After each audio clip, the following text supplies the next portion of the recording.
اس programme کے اخراجات جو اسمر منسٹریز کے دوست اور پارٹنرز ادا کرتے ہیں۔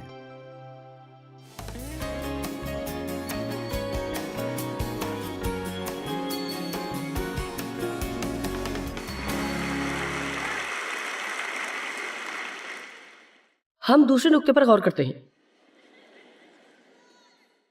اگر ہم ایسے لوگوں سے محبت رکھنا چاہتے ہیں جن سے محبت رکھنا مشکل ہے، تو پہلی چیز جو ہمیں کرنا ہے وہ ہے اپنے رویے کے لیے دعا کرنا، نہ کہ دوسرے کے رویے کی تبدیلی کے لیے، جیسا کہ آپ پہلے کرتے رہے ہیں۔ میں بالکل سنجیدہ ہوں۔ میں نے یہ بہت سال پہلے سیکھ لیا تھا۔ جب میں اپنے شوہر کی تبدیلی کے لیے دعا کرنے لگتی ہوں تو خدا کے تخت کے سامنے کچھ اس طرح کہتی ہوں: اے خداوند، یہ میرے لیے بہت مشکل ہے اور یقیناً میں چاہتی ہوں کہ تو ڈیو کی زندگی میں کام کرے۔ Hello due. وہ اکثر یہاں بیٹھتے ہیں لیکن آج وہ وہاں بیٹھے ہیں کیونکہ انہیں کھانسی ہے، اور اگر ان کو کھانسی شروع ہو گئی تو وہ تیزی سے یہاں سے چلے جائیں گے۔ حالانکہ آج وہ میرے قریب ہیں اور اگر میں نے زیادہ بولا تو وہ یہاں آ جائیں گے اور مجھ سے مائک لے لیں گے۔ لیکن میں پہلے دعا کروں گی: اے خداوند، شاید میں یہ درست نہیں دیکھ رہی، شاید میں ہی ہوں جس میں کوئی مسئلہ ہے، اس لیے سب سے پہلے مجھے درست کر۔ اگر آپ کا رویہ عاجزانہ نہیں ہے تو خدا کے حضور دعا میں کبھی بھی کسی دوسرے کی خامیاں پیش نہ کریں۔ آمین۔ ایسا کرنا سمجھداری کی بات نہیں ہے، کیونکہ اگر ہم سوچتے ہیں کہ ہمیں کسی کے مسئلے کے بارے میں پتا ہے، یہ اس بات کی شہادت نہیں ہے کہ واقعی ہمیں پتا ہے۔ آمین۔ آپ کا رد عمل میری توقع کے لیے بہتر ہے۔ دعا کریں کہ ہمیں اپنی خامیاں بھی دکھائی دینے لگیں، کیونکہ اگر ہم ایسا کریں گے تو ہمارے لیے آسان ہو جائے گا کہ ہم دوسروں کی خامیوں پر تحمل کا اظہار کریں گے، کیونکہ جب ہم اپنی خامیوں کو دیکھتے ہیں تو یہ ہمارے اندر حلیمی کو لے کر آتا ہے۔ متی کی انجیل 7 باب کی 3 آیت کے مطابق: تو کیوں اپنے بھائی کی آنکھ کے تنکے کو دیکھتا ہے؟ میں آپ کو بتاتی ہوں، میرا خیال ہے کہ یہ ایک دوسرے ترجمے کے مطابق ہے: تو کیوں اپنے بھائی کی آنکھ میں موجود تیلی کو دیکھتا ہے لیکن اپنی آنکھ میں موجود ٹیلی فون کے کھمبے کے بارے میں نہیں جانتا؟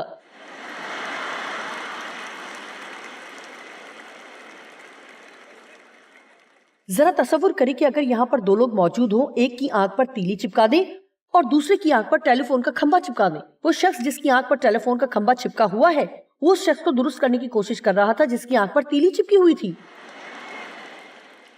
اور دراصل اگر آپ گھر جائیں اور ان آیات کی تلاوت کریں جو متی 7 میں ہے، آپ کو بہت اچھا لگے گا، کیونکہ اس میں لکھا ہے: جاؤ اور پہلے اپنی آنکھ میں سے ٹیلی فون کا کھمبا نکالو، تو پھر آپ صاف دیکھ سکیں گے کہ کیسے اپنے بھائی کی آنکھ میں موجود تیلی کو نکالنا ہے۔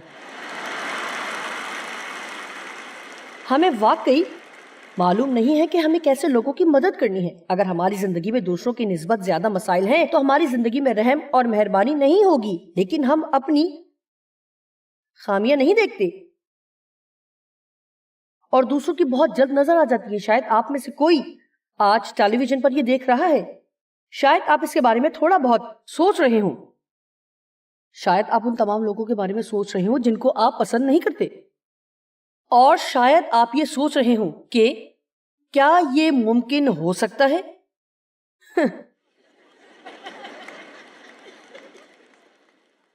میرا مطلب ہے یہ بہت ہی عجیب بات ہے، لیکن کیا یہ ممکن ہو سکتا ہے کہ میرے مسائل ان کے مسائل سے زیادہ ہوں؟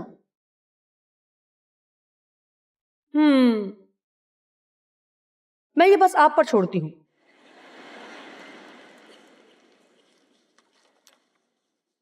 آپ یہ بات زیادہ پسند کریں گے۔ نقطہ نمبر 3، ان لوگوں کے لیے دعا کریں جن کے ساتھ رہنا اور چلنا مشکل ہے۔ ہاں، ایسا کریں۔ شکریہ۔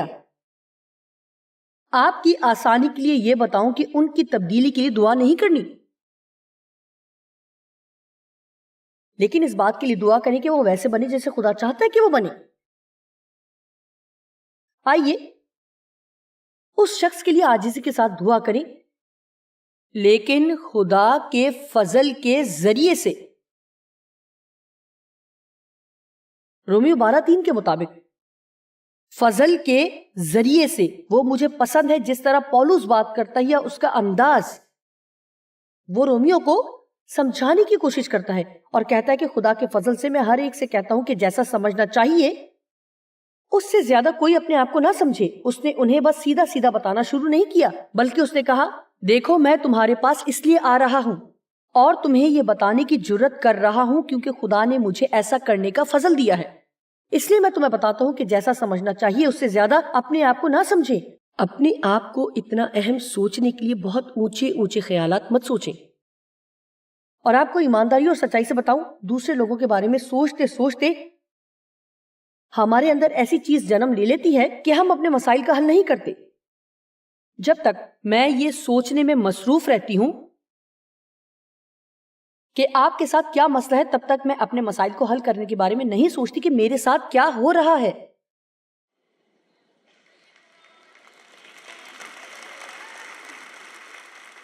میں نے اپنی زندگی کے کئی سالوں میں یہ تجربہ کیا ہے کہ میں بہت غلط کام کرتی رہی ہوں، لیکن مجھے امید ہے کہ اب میں سیکھ رہی ہوں کہ مجھے واقعی اب کم وقت دوسروں کے بارے میں سوچنے میں لگانا چاہیے اور زیادہ وقت اپنے بارے میں۔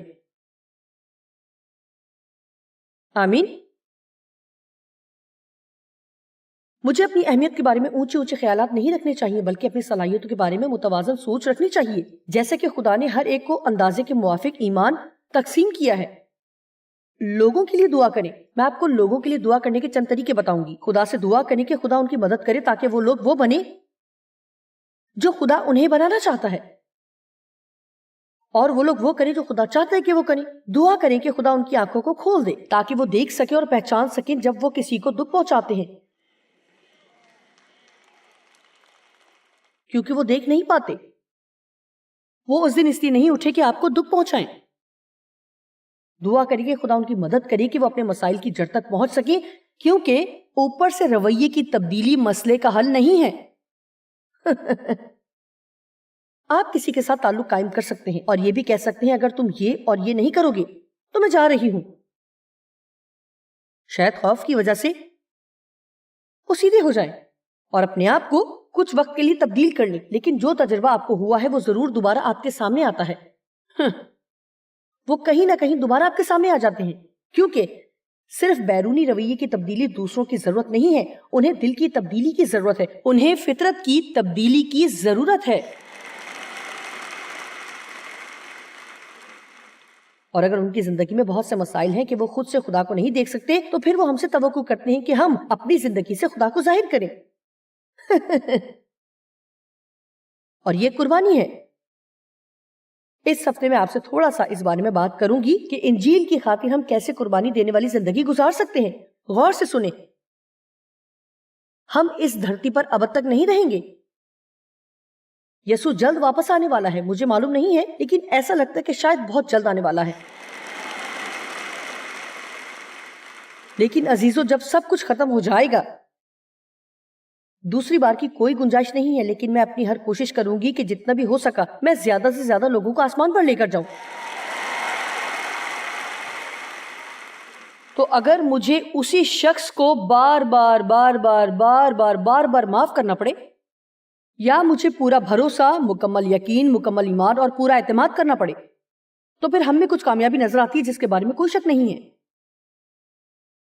میں اس بات پر یقین رکھتی ہوں کہ ہم ذریعے سے لوگوں میں خود غرضانہ سوچ نکال سکتے ہیں۔ اگر میں اپنی داستان ابھی سناؤں تو بہت وقت لگ جائے گا، لیکن آپ میں سے بتیرے اس بات کی شہادت دیں گے کہ کیسے خدا نے میرے دل میں ڈالا کہ میں اس کا اور اپنی ماں کا ان کے مرتے دم تک خیال رکھوں۔ اور اگر یہاں پر موجود کوئی شخص یہ سوچ رہا ہے کہ میں یہ کرنا چاہتا تھا یا یہ سوچ رہا تھا کہ جو کچھ کیا گیا وہ درست تھا، تو یاد رکھیے کہ ابھی ایک اور چیز کرنا باقی ہے۔ یہ اکیلی ایک طاقتور ترین چیز تھی جو میں نے اپنی پوری زندگی میں نہیں کی۔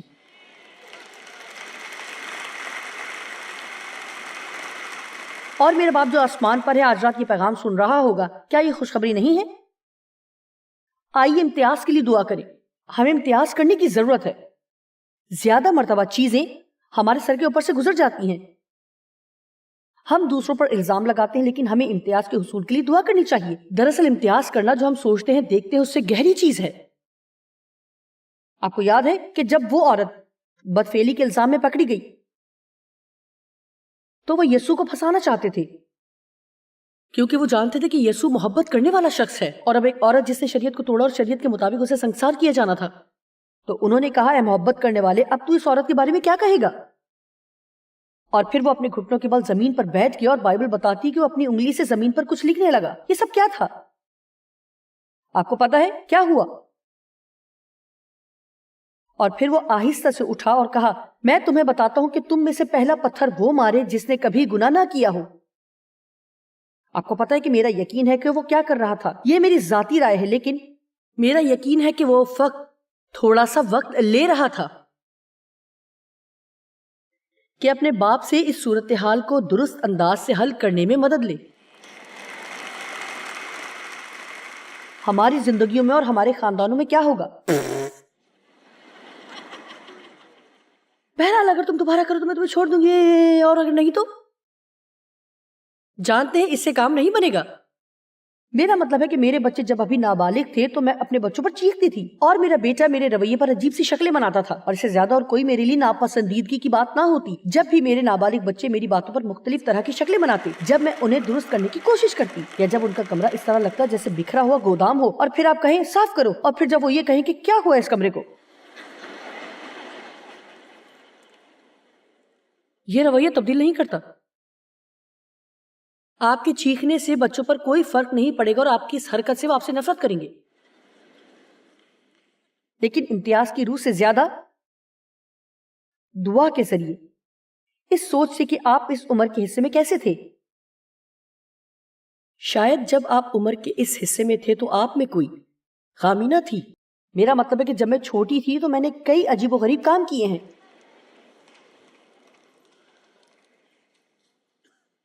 امتیاز کی روح کے لیے اور دعا کریں، چیزوں کو تھوڑا مزید وقت دیں۔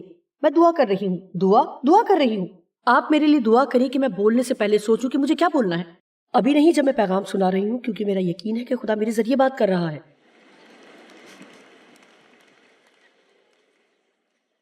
مجھے سوچنے کی ضرورت نہیں ہے، اور میں صرف اپنا منہ کھولتی ہوں اور خدا سے بات کرتی ہوں۔ لیکن میرے خدایا جانتے ہیں، جب کبھی میں لوگوں سے مخاطب ہوتی ہوں تو میں سوچتی ہوں، کیوں میں کچھ لمحوں کے لیے خاموش نہیں ہوئی؟ آئیے نقطہ نمبر 4 بتاتی ہوں۔ آپ کو یہ پسند نہیں آئے گا، لیکن یہ اس کا حصہ ہے۔ ایسے لوگوں سے محبت رکھنے کا چوتھا طریقہ جن سے محبت کرنا مشکل ہے۔ آپ تیار ہو جائیں، آپ کو انہیں اکثر معاف کرنے کے لیے تیار ہونا ہے۔ آپ کو پتا ہے کہ اگر آپ کسی ایسے بندے کے ساتھ ہیں جو بہت ہی عجیب ترین ہے، تو پھر آپ کو اس کے ساتھ اپنا پورا دن ضائع کرنے کی ضرورت نہیں ہے، بلکہ آپ پہلے ہی سے اپنا ذہن بنا لیں کہ میں تمہیں معاف کر دوں گی، میں تم سے نہیں ہاروں گی۔ ابلیس جو تم میں کام کر رہا ہے مجھے شکست نہیں دے سکتا، میرے پاس یسوع کی محبت ہے۔ تمہاری خود غرضانہ سوچ سے بڑھ کر میرے پاس خدا کی محبت ہے۔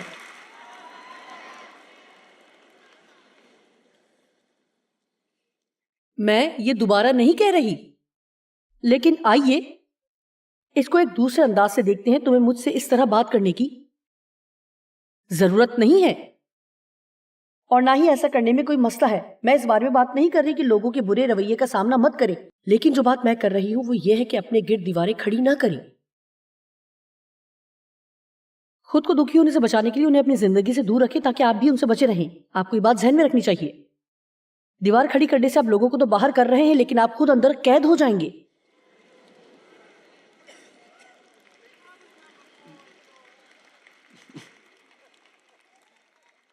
ان کو اکثر معاف کرنے کے لیے تیار ہو جائیں۔ اے خداوند، میں 7 بار معاف کر سکتی ہوں۔ نہیں پترس، تمہیں بار بار معاف کرنا ہے۔ ایک دوسرے کو معاف کرو۔ اسیو 4:32 کے مطابق جیسے خدا نے مسیح میں تمہیں معاف کیا، اسی طرح آزادی کے ساتھ ایک دوسرے کو معاف کرنے کے لیے تیار رہو۔ جتنا مسیح نے ہمیں معاف کیا ہے وہ اس سے زیادہ ہمیں نہیں کہتا کہ ہم دوسروں کو اس سے زیادہ معاف کریں۔ ہر روز روزانہ بلا ناغہ ہمیں معاف کرنا ہے۔ آئیے نقطہ نمبر 5 پر غور کریں۔ ان کے گناہوں کو ڈھانپنے کے لیے تیار رہیں۔ پہلا پترس 4:8 کے مطابق سب سے بڑھ کر یہ ہے کہ آپس میں بڑی محبت رکھو، کیونکہ محبت بہت سے گناہوں پر پردہ ڈالتی ہے، یعنی معاف کرتی ہے۔ اور دوسروں کی باتوں کو پشت پر ڈالتی ہے. اس کا کیا مطلب ہے کہ دوسروں کے گناہوں پر پردہ ڈالنا؟ میرا یہ یقین ہے کہ اس کا مطلب ہے کہ دوسروں کے گناہ یا خامی کو کسی اور کو نہ بتانا.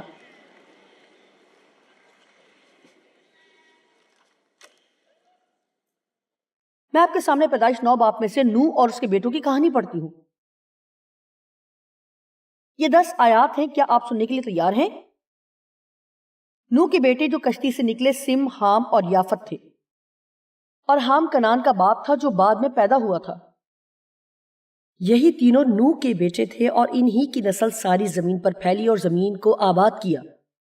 اور نوح کاشتکاری کرنے لگا اور اس نے ایک انگور کا باغ بھی لگایا. یہ سب کچھ سیلاب کے بعد ہوا. اور جب سیلاب ختم ہو گیا تو انہوں نے دوبارہ زندگی کا آغاز کیا. تو اس نے انگور کا باغ لگایا اور اس نے اس کی مے پی اور اسے نشہ آیا اور وہ کچھ پہنے ہوئے نہیں تھا اور اپنے ڈیرے میں برہنہ ہو گیا. ہاں، نوح ایک عظیم شخص تھا لیکن اس کے اندر خامیاں تھیں. اور کنعان کے باپ حام نے جو بھی پیدا نہیں ہوا تھا اپنے باپ کو برہنہ دیکھا اور بھاگ کر اپنے دونوں بھائیوں کو باہر آ کر خبر دی. تب سم اور یافت نے ایک کپڑا لیا اور اسے اپنے کندھوں پر دھرا اور پیچھے کو الٹے چل کر ڈیرے گئے اور اپنے باپ کی برہنگی ڈھانکی. سو ان کے منہ الٹی طرف تھے اور انہوں نے اپنے منہ نہ موڑے اور اپنے باپ کی برہنگی نہ دیکھی. اس طرح ایک نے اس کو ظاہر کر دیا اور 2 نے اسے ڈھانپ دیا. جب نوح اپنی مے کے نشے سے ہوش میں آیا تو جو اس کے چھوٹے بیٹے نے اس کے ساتھ کیا تو اسے معلوم ہوا اور اس نے کہا کہ کنعان ملعون ہوا. وہ بچہ بعد میں پیدا ہوگا، وہ اپنے بھائیوں کے غلاموں کا غلام ہوگا. اور اس نے یہ بھی کہا خداوند سم کا خدا مبارک ہو، خداوند میرا خدا مبارک ہو، اور سم کے باعث خداوند مبارک ہو. اور کنعان اس کا غلام ہو. خدا یافت کو پھیلائے کہ وہ سم کے ڈیروں میں بسے اور کنعان اس کا غلام ہو. اور طوفان کے بعد نوح 350 برس اور جیتا رہا. اس طرح وہ یہ کہہ رہا تھا کہ اس نے ان دونوں کو اور ان سے پیدا ہونے والے بچوں کو برکت دی کیونکہ انہوں نے اس کے گناہ پر پردہ ڈالا تھا. برکت اس وقت آپ کی زندگی میں آئے گی اگر آپ ان معاملات کو جو آپ کے اور لوگوں کے ہیں اپنے اور خدا کے درمیان ہی رکھیں.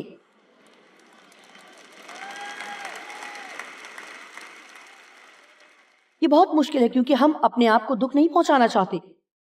جب آپ دکھی ہوتے ہیں تو آپ سب کو بتانا چاہتے ہیں. آپ اس بات پر یقین نہیں کریں گے. آپ کو پتہ یہ میرا تجربہ رہا ہے.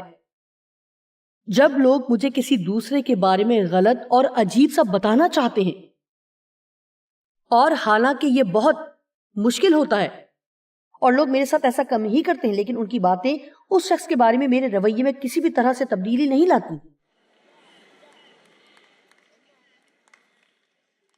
اور ایسا کرنے کا ہمیں کوئی حق نہیں ہے.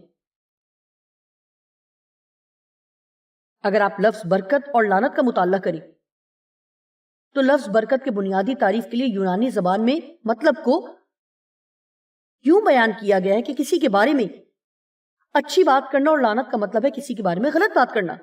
بائبل ہمیں بتاتی ہے کہ ہمیں غیبت کرنے والے اور عیب جوئی کرنے والے نہیں بننا. کبھی کبھی ایسے مواقع آتے ہیں جب ہمیں کسی کے بارے میں بات کرنی پڑتی ہے.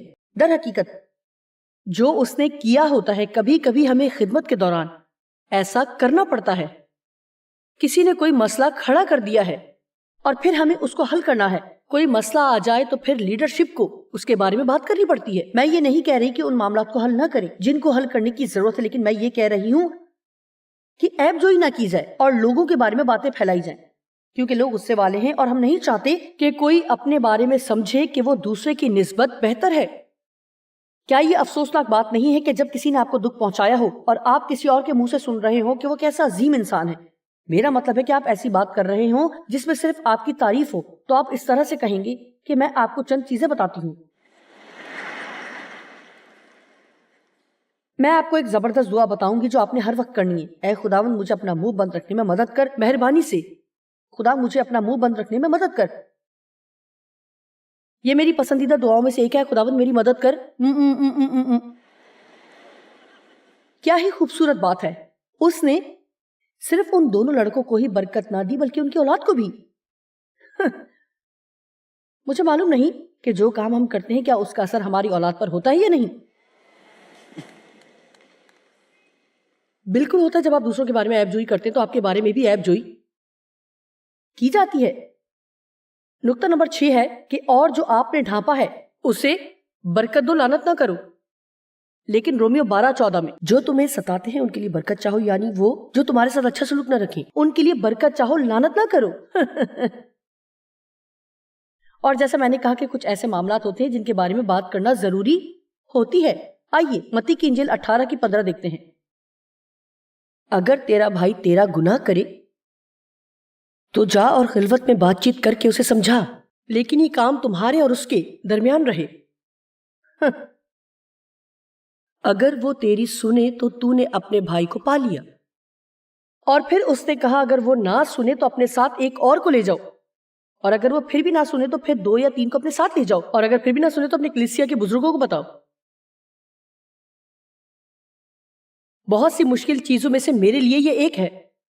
جب کوئی میرے پاس آتا ہے، خاص طور پر وہ شخص جو میرے پاس کام کرتا ہے اور شاید کبھی اس طرح کی کوئی گھریلو اور کوئی خاندانی صورتحال ہو کہ کسی نے یہ کیا ہو، پھر یہ کیا ہو یا وہ کیا ہو، تو پھر ایسی صورتحال میں میرے لیے ضروری ہوتا ہے کہ میں اس مسئلے کو جانوں اور اس کو حل کر سکوں. اور پھر وہ جملہ آتا ہے جس سے مجھے نفرت ہے، برائے مہربانی کسی کو نہ بتانا کہ میں نے آپ کو بتایا ہے.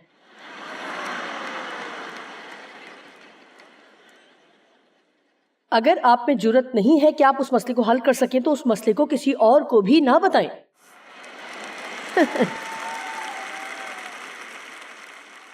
اس سب کچھ کا مطلب یہ ہے کہ میں نہیں چاہتی کہ وہ مجھ پر غصہ کرے، لیکن میں اس سے خوش ہوں کہ آپ اپنے آپ پر ہی غصہ کریں. آپ اس طرح سے وہ مجھے جھوٹا بنانا چاہتے ہیں کہ جب وہ مجھ سے پوچھے کہ آپ کو یہ کس نے بتایا. میں آپ کو دوبارہ بتاتی ہوں، ہم اپنے بہت سے مسائل سے بچ سکتے ہیں اگر ہم اچھی اور بھلائی کی روح میں ہوں، حلیمی کی روح میں، محبت کی روح میں.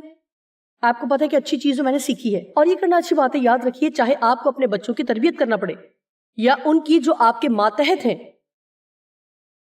بجائے اس کے کہ آپ غلط کام کو درست کرنے کی کوشش کریں، ضروری ہے کہ آپ پہلے ان چیزوں سے شروع کریں جو انہوں نے درست کی ہوں. اور پھر مجھے یہ کرنا بھی اچھا لگتا ہے کہ میں اصلاح کرنے اور گفتگو کے دوران اس شخص کو وہ عجیب چیزیں بھی بتاتی ہوں جو میں نے اپنے ماضی میں کی، اور پھر ان کی تمام غلط حرکت کی طرف آتی ہوں. یہ دراصل مددگار ہے، یہ واقعی مدد کرتی ہے. میں جانتی ہوں کہ میرے بہت سے مسائل ہیں اور میں نے بذات خود بہت سی غلطیاں کی ہیں، اور سنیے، اور بہت سی ایسی اچھی چیزیں آپ میں ہیں جو آپ نے کی ہیں. لیکن ایک مسئلہ ہے جس کے بارے میں ہمیں بات کرنا ضرور ہے. یہ ذرا مختلف ہے کہ آپ بس کمرے میں داخل ہو اور پھر جو بھی انہوں نے غلط کام کیے ہیں ان پر اس کی برسات کر دیں. آپ میں سے کوئی اس کی حمایت کرتا ہے؟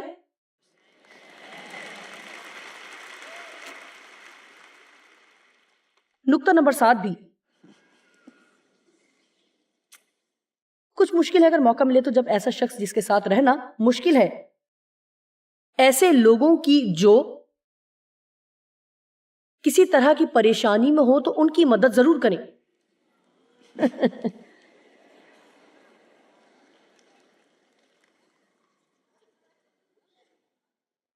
لوکا 6:27 سے 32 تک، اس میں 5 آیات ہیں. لیکن میں تم سے کہتا ہوں تو بھی میری سن رہے ہیں، یعنی وہ جو کان لگائیں گے اور پھر اس پر عمل بھی کریں گے.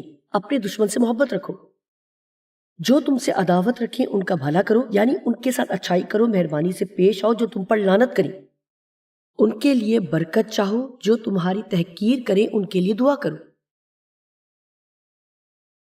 اے خداوند، کیا تیرا مطلب یہی ہے؟ لیکن دیکھیے، یہ وہ چیز ہے جو خدا نے مجھے سکھائی.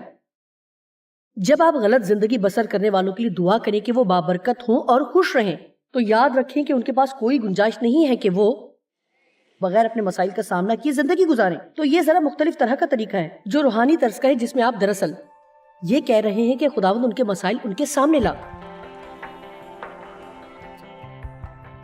اگر لوگ وہ کام کریں جو آپ چاہتے کہ وہ کریں تو سب کچھ آرام سے ہو جائے گا. لیکن ہم جانتے ہیں کہ ہمیشہ ایسا ممکن نہیں ہے.